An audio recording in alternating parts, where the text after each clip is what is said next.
Hello guys, and welcome to section 4. We're going to be doing the research now, so I'm really going to prepare you so that you can go on your way to do some awesome research. Now, pause, let's take a little bit of a summary. So we've already got a strong idea of what we have and need for our to-do list application. We've got that from the experiences that we've had that have been bad. We've got that from the quadrant breakdown that's helped us to find the specific tool that matches our needs. So you may already have a few applications in mind as you go into doing some of the research. But I want to provide you with 3 things that I think will be incredibly valuable when it comes to the research and will save you huge amounts of time.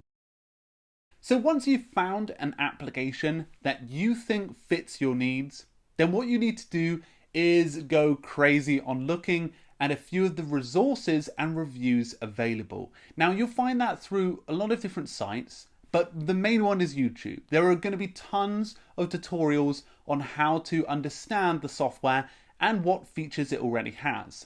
You also need to look deeply into the features on the website so that it makes sure to include all of the features that you mentioned in section 2. Now, bring that sheet of paper next to you as you do that research and really look against it and say, does it really meet the needs that I want it to have? Does it have those features and the ones that matter to me? And you can also look at that same time at the budget and go, will it be valuable against my budgetary requirements? And you can look at that per month. And it's really important to work out whether they charge monthly or yearly, because a yearly is going to have more up front. So it's really about looking about what you've told us about to-do list applications, what you've told yourself about to-do list applications, and then comparing it with the applications you've chosen. Now, the second tip is looking at different types of media. We've mentioned YouTube there, and there'll be a tons of written and video reviews out there, but that's not only the place that you can find them.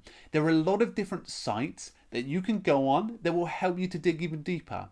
The first one's Twitter. Now, Twitter is a great place to be able to see some of people's opinions. Now, the best thing to do is go onto Twitter search, type in the software that you think you want, and be able to go and search what people are really saying about it.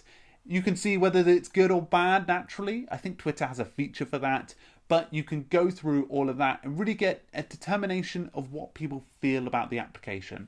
Whilst this shouldn't necessarily sway you, it will help to reinforce any things that you've been worrying about or things that you have been maybe considering about the application.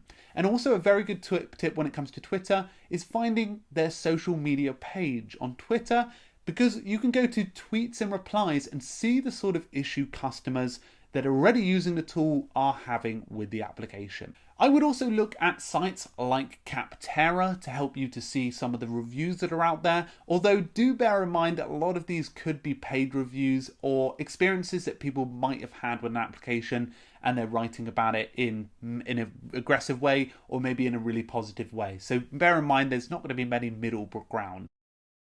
The third thing that you need to do is to look at the financial situation of to-do list application. Now, of course, you can't know the full numbers of this to-do list application, but it's important to see whether they've been in the media in any sort of struggle to be able to see whether you're worth using it in the future, because you're looking to use this application in 3 or 4 years' time, and you want one that is necessarily building and growing and moving in the right direction. That doesn't necessarily mean finances, but you get a good picture of how well the application's been doing from what's been covered in sites like TechCrunch, The Verge, and many more. Now, you can also look as well at the values of the company. This is something that's not vital, but is definitely recommended. And that's the reason I use an application called Todoist, because I really love the values of the company. They're a company that don't want to be bought out. They also work remotely and look after their employees. Obviously, I don't want this to be a bias to your decision, which is really, really important. However, looking at the values might be something you might want to look at. It's the many reasons people buy things like Patagonia and other brands like that. You need to think of your to-do list application like a brand sometimes. So what I recommend doing is going out there and doing your research in one big chunk of time. Spending 30 minutes doing a bunch of research will help you, making sure you take notes, whether that's in your physical piece of paper or in a note-taking application that you already use. to actually start tallying things that you like about an application and things that you don't like. In the next section, we're going to touch on shortlisting. So once you've done that research, you may have 2 or 3 solutions. So what I recommend is not worrying too much that you have 2 or 3 solutions. We're going to help you when it comes to shortlisting them in the next section. So guys, a big thank you. If you have any questions at this period of time, like when you're coming to research, please do let me know, francesco@keyproductive.com, or pop a question in the discussions area. Anyway guys, I'll see you in a moment. Cheers everyone.